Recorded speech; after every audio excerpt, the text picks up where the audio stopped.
bienvenidos a este espacio de audiotaller sobre la violencia policial y el abuso de poder contra activistas de derechos humanos.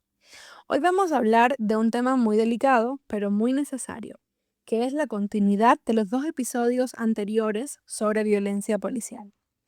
Bien, ya entendimos qué es la violencia policial y cómo puede afectar a todos, pero ¿sabías que hay personas a las que esta violencia les cae con más fuerza, casi como si llevaran un blanco en la espalda? ¿Te has preguntado quiénes son esas personas y por qué les pasa esto? Hoy vamos a hablar de ellas, de quienes se atreven a defender los derechos de los demás, personas como tú, como yo, como tu vecino o tu amiga. Solo que un día decidieron no callar más, decidieron ayudar, acompañar, denunciar, y por eso son atacadas. ¿Quiénes son los activistas y por qué son blanco de represión? Un activista defensor de derechos humanos no es un superhéroe ni alguien con poderes especiales. Es simplemente alguien que ve una injusticia y decide hacer algo.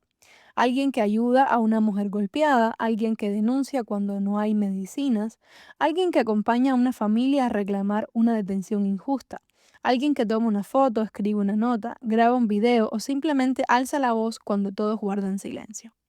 Imagina que tu vecino, ese que siempre organiza reuniones para mejorar el barrio, de repente es vigilado, amenazado, golpeado. ¿Por qué? Por preocuparse por los demás.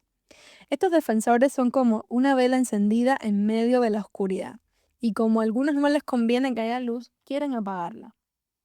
Les molesta que alguien diga la verdad, les incomoda que otros animen a hablar. Por eso quieren callarlos antes de que su ejemplo se multiplique. ¿Qué los diferencia del ciudadano común? En realidad no son diferentes en lo que son. Son padres, madres, jóvenes, trabajadores, artistas, periodistas. Lo que los diferencia es lo que hacen, hablar en voz alta. Mientras muchos sienten miedo o deciden no meterse, ellos y ellas dan un paso al frente. Y eso los vuelve visibles. Y en una sociedad donde hablar molesta, el que se hace visible se vuelve blanco. ¿Cómo se ejerce la violencia contra ellos? La violencia contra activistas no es casual, es calculada. Está pensada para hacerles daño y también para mandar un mensaje a los demás. Si te metes, esto te puede pasar. Veamos algunas formas en que esto sucede. Vigilancia constante. Muchos activistas viven con la sensación de estar siempre vigilados. Sienten que hay ojos en cada esquina, que los siguen, que les revisan el teléfono, que los escuchan. ¿Puedes imaginar vivir así? Sentirte observado al salir, al hablar, al compartir en redes. Es como vivir con una sombra pegada a tu espalda. Amenazas.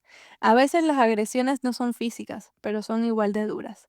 Les dicen cosas como sabemos dónde estudian tus hijos, o deja de hablar o te quitamos el trabajo. Mejor no sigas por tu bien. Y esas palabras pesan. Pesan sobre ellos, sobre sus familias, sobre su tranquilidad. Golpizas y agresiones físicas. En muchos casos los golpes no se hacen esperar. Vamos a hablar de algunos casos reales contados con palabras simples para entender cómo duele y qué buscan con esto. Juan Luis Bravo Rodríguez, periodista independiente, fue detenido sin razón clara. Lo golpearon tanto que le fracturaron el tabique de la nariz. Además, en otra ocasión, una agresión policial le perforó un tímpano. Fue atacado por policías uniformados y un agente de la seguridad del Estado. Hasta hoy, nadie ha respondido por esos golpes.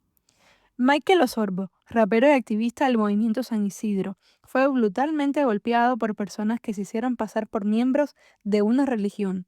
Las heridas fueron muchas, querían que se callara, que dejara de cantar, de hablar. Lázaro Yuri Valles Roca, periodista, recibió un golpe tan fuerte en la cabeza que le reventaron el oído. Su falta estaba cubriendo un juicio político grabando lo que pasaba. Alberto Corso, defensor de la libertad de prensa, fue golpeado por desconocidos luego de recibir amenazas de la policía. No fue un simple ataque callejero, fue un castigo disfrazado. Detenciones arbitrarias y constantes. Muchos activistas no son detenidos una sola vez, son detenidos y soltados una y otra vez, sin explicaciones claras. Un día en la estación, 2 días en aislamiento, 5 horas de pie en un pasillo. Todo para cansarlos, quebrarlos, asustarlos. Es como poner piedras en el camino una tras otra hasta que el caminante se rinde. ¿Qué buscan con todo esto? La respuesta es simple y dolorosa, callarlos, y con ello callarnos a todos. Es como cortar el árbol que da sombra, pero que nadie más busque cobijo.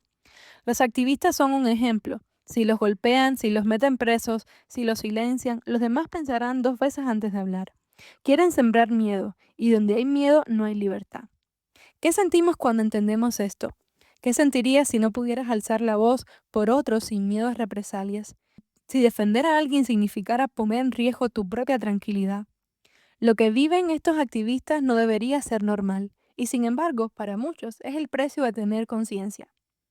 Hoy hemos hablado de personas reales, de historias duras, de golpes, de amenazas, de silencios forzados, pero también hemos hablado de algo más grande, de la valentía, de dignidad, de compromiso. Estas personas no son extrañas, podría ser tú, podría ser yo, y si hoy no nos toca, mañana podrían hacerlo. Por eso es importante entender su lucha, acompañarla, no ignorarla. Gracias por quedarte hasta el final de este espacio. Hoy no aprendimos leyes ni técnicas, hoy hablamos de humanidad, de lo que pasa cuando alguien decide defender a otro y por eso lo golpean. Recuerda que quien levanta su voz por ti merece que tú escuches su historia. No estás solo, no estás sola, estemos juntos en esto. Y mientras haya personas que defiendan a los demás, todavía hay esperanza. Hasta el próximo encuentro.